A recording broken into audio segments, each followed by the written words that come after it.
გვაცავთ ყველას სიყვარულში გავძლიერდეთ.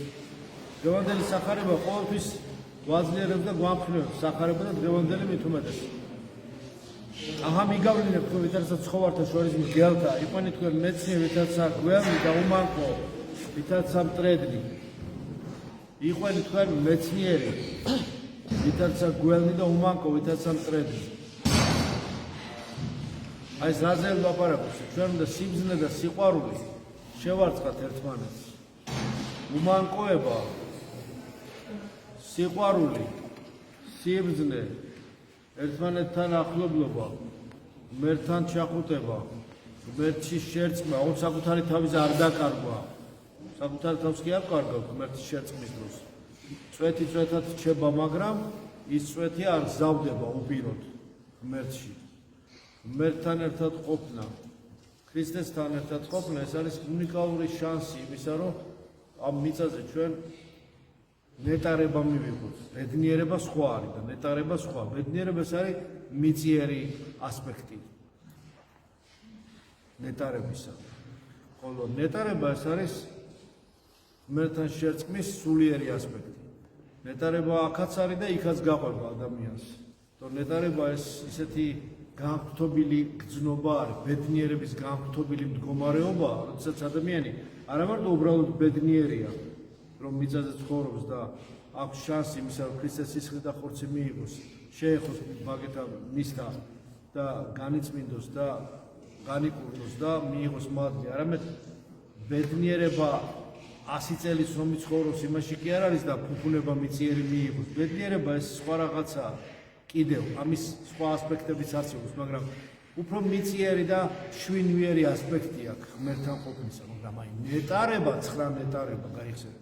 ეს არის განხთობილი მდგომარეობა ადამიანის. ნეტარნი ხო, ნეტარ ხარ თქვენ, ნეტარ ხარ შენ და ასე შემდეგ, ხო? ასე შემდეგ. ნეტარების მდგომარეობა ეს უფრო ზებუნებრივი ღმერთთან ზებუნებრივად ახლოს ყოფნის ბედნიერების განცდა არის. მაგრამ ამისაც რომ ეს მივიღოთ, ძალიან დიდი ბრძოლები გვაქვს, იმიტომ რომ ბრძოლები ხილული თუ ხილავი, იმისაც რომ ეს არ მივიღოთ, ეს ნეტარება და ბედნიერება, რატომაც არა ბედნიერებაც კარგია და ნეტარებაც კარგია, ორივე კარგია, ორივე ერთი მედლის ორი მხარე, ერთი რეალობის ორი ასპექტია, რა მოხდა მე? ბედნიერიც იყავი და ნეტარიც იყავი, მაგრამ უბრალოდ უნდა იცოდე რომ ეს სინზე მორთმეული არ და ვერ მოვა, ხო? იმიტომ რომ გაგზავნითო, მაშინ ქრისტე გვეთყო და სხვა რაღაცას, გაგზავნითო შორისო ცხრებსო გაგზავნითო, შორის მგელთავ. აი თუ დააკვირდებით სოციალური ქსოვილი, ანთროპული ქსოვილი, როგორი დაზიანებულია, როგორი ჯოჯოხეთური პარამეტრები აქვს ანთროპულ ქსოვილს, სოციალური ქსოვილი, თვითონ სოციუმის მდგომარეობა, როგორ ავთვისებიანია, როგორ ჭამს ერთმანეთს, როგორი თვითგანადგურებისა და არა მარტო ტოტის, რომელზედაც ძის იმის მოჭრის მცდელობა, მაგრამ თვითონ მთლიანად იმ ხის ზირფესვიან და ამოთხრის და თვითგანადგურებისა მისწრაფების პარადოქსული, ქაოსური და არ ვიცი დემონური ალბათ, თუ სხვა არაფერი არ ეხმის, იმიტომ რომ ამას თვითგანადგურება მხოლოდ დემონური ბოროტების ასპექტს აქვს, ახასიათებს. მიუხედავად იმისა, რომ დროებით ინტერვალზე, მცირე ინტერვალზე ეფექტურად მუშაობს ბოროტება, მაგრამ გრძელ ინტერვალზე თვითონ თავის თავს ანადგურებს. ოქროს კვეთა არ აქვს ბოროტებას. არ აქვს ოქროს კვეთა. ის ოქროს კვეთის პარამეტრები არის ესე. ეგ არ აქვს. ბოროტება ყოველთვის თვითგანადგურებისგან მიდის. ამიტომ გაგზავნითო თქვენო შორის ცხოვართა შორის მგელთავ. ოღონდ ეს ცხოვარნი არ არიან დაუცველნი ცხოვარნი, ეს არიან ისინი, ვინც არიან დაცული, რითი სიბზნით და უმანკოებით. სიბზნე და უმანკოება, სიბზნე და სიყვარული. აი ეს ჰარმონიაში მოყვანა ამათი, ეს არის ადამიანების მთავარი ამოცანა დედამიწაზე. იმიტომ რომ აღიძურება ჩვენ წინაშე და აღძრულია ქრისტიანების წინაშე. ბოროტი ზავის ემისარები აღძრულია წინააღმდეგ ქრისტიანებისა, აი პოსტტოტალიტარული სივრცის სფეროში და სივრცეში და დროში, სადაც ჩვენ ვართ, ამ კონტინუუმში, სადაც ვართ, ეს შემოსულია ესეთი ძალები, რომლებიც ადამიანებს უსახურ, აბსოლუტურად უსახურ მექანიკურ არსებობად ხდიან. ადამიანებს, რომლებსაც ჭანჭიკებისა და რაღაც ბოლტებისა და რაღაც საერთოდ მექანიკური ნაგებობების უსახურ სტრუქტურებად ხდიან. ადამიანები, რომლებიც თავის სახეს კარგავენ და სახებას, ხატებას გულისხმობენ სახებაში. უსიყვარულობით, უყურადღებობით, არათანა განცდით, ერთმანეთთან გაუცხოებით, რაღაცა უსახურ მასას, უსახურ ბროუნის მოძრაობას ემსგავსებიან. ესეთი ადამიანები თავიანთ საკუთარ ეგზისტენციას ვერ აფასებენ, საკუთარ არსებობის, ფასეულობის განცდა არ აქვს. თვისაღან მისთვის მოცემული სახიერი ხატების განცდა არ აქვს და ვერც მსგავსებას ვერ აღწევენ. ეს არის უბედურებაზე, დიდი უბედურება, როცა ადამიანი პატივსაშინა იყო და პირუთხს მიემსგავსებს, სალმონებში წერია. და ამის დაძლევა მხოლოდ შეიძლება რითი? განვითარებით ქრისტეში, თვით შემეცნებით ქრისტეში. დიახაც, ქრისტეში თვით შემეცნებით. ქრისტე გვაძლევს ყოველივე გამოგვიცხადა ჩვენ, ყოველივე მაქსიმუმი და მინიმუმი მოგწე ჩვენ იმისათვის, რომ ჩვენ ღმერთთან ერთად ვიყოთ და ღმერთს შევერწყავთ. დაუკარგავთ ჩვენი საკუთარი პიროვნების, არამედ მისი განხრობის ფონზე.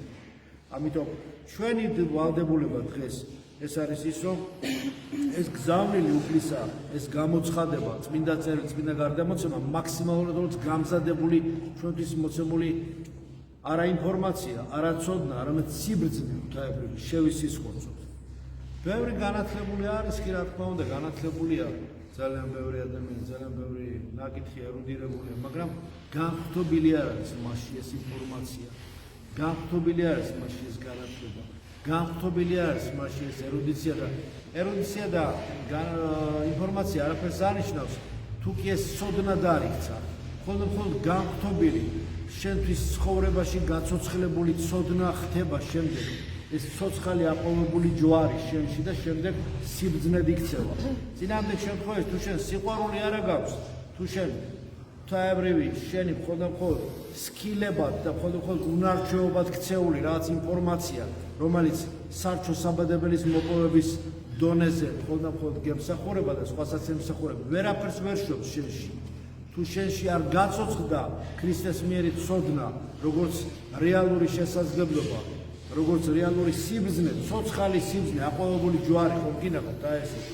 წინამდელ შემთხვევაში მხოლოდ გუნგრილ მდგომარეობაში მყოფი მასა, რომელიც იმიტაციას აკეთებს ქრისტიანობისა, გუნგრილ მდგომარეობაში ყოფილი იმიტატორები, რომლებიც მხოლოდ სიმულაკრულ დონეზე აცნობიერებენ თავიანთ მისიას და ვერც ერთ შემთხვევაში თავის ჯვარდმირთულობას ვერ აღასრულებენ მექანიკურ, უსახურ, მოძრავ რაღაც ბრბოს მიეკუთვნებიან, რომლებიც შედეგად ვერაფერს ვერ იღებენ და ვერ აღწევენ და ბოლოს ეს ყველაფერი დიდი იმედგაცრუებით თავდება. ესე რომ არ მოხდეს, ამისათვის უნდა მეტი განვითარება ვპოვოთ ქრისტეში თვით შემეცნებით. მეტი შეგრძნება, მეტი ასე ვთქვათ სულიერი შემეცნება, მეტი სულიერი სიყვარული, მეტი ყურადღება, მეტად ჩვენი სულის, სამშობლოსა და სხეულის განწმენდა, მეტი ინდივიდუალურად შეგრძნობა ჩვენი მისიისა, რისთვის ვართ მოსული ამ ცხოვრებაში, რა არის ჩვენი ცხოვრების მისია. აი ამის შესისხორცება რითი? რა თქმა უნდა ზიარებით, აღსარებით იმ საიდუმლოებით, რომლებიც ღმერთმა მოგცა. ეს საიდუმლოები არის ორი ტომი, ორი ასპექტი, ორი ესე ვთქვათ ნაწილი ღვთაებრივი დოგმატებისა. ღმერთი საკუთარ თავში და ღმერთი როგორც სამყაროს შემოქმედი, ანუ ღმერთი როგორც მოქმედი სამყაროში თავის განგებულებაში და თავის შესაქმეში მოქმედი. ერთ-ერთი არის მისი გამოვლინება, მადლის მოქმედება 7 საიდუმლოთი, რომლებიც ჩვენ გვეძლევა ერთ-ერთ საიდუმლო ზიარების საიდუმლო, რომელსაც ევქარისტიის საიდუმლო, რომელსაც დღეს თქვენ მიიღებთ ფისხალობით. აი გაცნობიერება ჩვენი ადამიანური მისიის, ადამიანის შემეცნებელი, ადამიანი ცოცხალი, ადამიანი სული, ადამიანი არსება, რომელიც თავის მისიას ჯვარ შეიმეცნებს, მხოლოდ ხდება ქრისტეში ზიარებით. აი ამ საიდუმლოების თვით შემეცნება ჩვენი გარდაქმნის ჩვენ სულს, სამშველსა და სხეულს გარდაქმნის და გამოიმუშავებს ადამიანში ისეთ უნარ-ჩვევებს, რომლებშიც ვერც ერთი სკილი, ვერც ერთი უნარ-ჩვევა, ვერც ერთი ეგრეთ წოდებული ინფორმირებული ერუდიცია და ინფორმირებული განათლებულობა ჭყალებში ვერ შეედრება, იმიტომ რომ ეს ყველაფერი მხოლოდ გაყინულ და გაჩერებულ რაღაც თავის თავში ჩაფიქსირებულ საგნად თავის თავში რჩება. თუ კი ეს გაცოცხლებული და ამოძრავებული არ არის. ამიტომ მოდით გისურვებთ იმას, რომ მეტი განვითარება, მეტი ხელშეწყობა, ერთმანეთსადმი მეტი სიყვარული, ყურადღება, ერთმანეთსადმი მეტი გრძნობელობა, თანაგანცდა, რომ უკეთესისკენ შევიცვალოთ და ჩვენ უკეთესისკენ ჩვენით ვერ შევიცვალოთ. მხოლოდ ქრისტეს შეუძლია ჩვენ უკეთესი გავხადოს ვიდრე ვართ. ქრისტეს შეუძლია ჩვენ გავხადოს უკეთესი, კეთილი, ცუდი, კარგი, უკეთესი, საუკეთესო და ასე შემდეგ და არა პირიქით, ხო, იქნება ეს გავხადოს. ეს ქრისტეს შეუძლია ჩვენი სულის, სამშვენიერი სხეულის. ამიტომ მინდა რომ აი განსხვავებული რაღაცა გზნობა ზიარების წინ, განსხვავებული გზნობა მეგივეზე, თქვენ სულ ზიარობთ, განსხვავებული გზნობა. ეს შეგრძნება განსხვავებული დააკვირდით ზიარებამდე მდგომარეობას თქვენსა და ზიარების შემდეგ მდგომარეობას თქვენს. აუცილებლად იპოვეთ განსხვავებას და ძალიან ბევრ განსხვავებას ამ მდგომარეობების შორის. შეიძლება უმალ მეხსეულად ვერ იპოვო, მაგრამ რაღაცა დროის ინტერვალის შემდეგ აუცილებლად შეიგრძნოთ და შეისისხლოთ ამ განსხვავებას. და მინდა გისურვოთ, რომ აი ეს მცირედ წინსვლა, ნახტომები არ არის აუცილებელი მთების გადაადგილება. ჯერ მცირედ წინსვლა, კენჭების გადაწევა. ცოტათი გაწმენდა, ცოტათი გახსნა გზის, უკვე დიდი შვებაა დღეს. უკვე პატარა სხივის რო გამოვა ფანჯრიდან, ხო პატარაზე რომ გაწმენდა შენს სულიერ სარკმელს, უკვე იქიდან შემოსული მზის სხივი, მზე სიმართლის სხივი, შენ დიდ დადებით შეგრძნებას და პოზიტივს მოგცემს და გზას გაგიხსნის. რასაც ყველას გისურვებთ. მადლობთ ჩვენს იესო ქრისტეს იყოს თქვენ ყოველთა თანა. ამინ.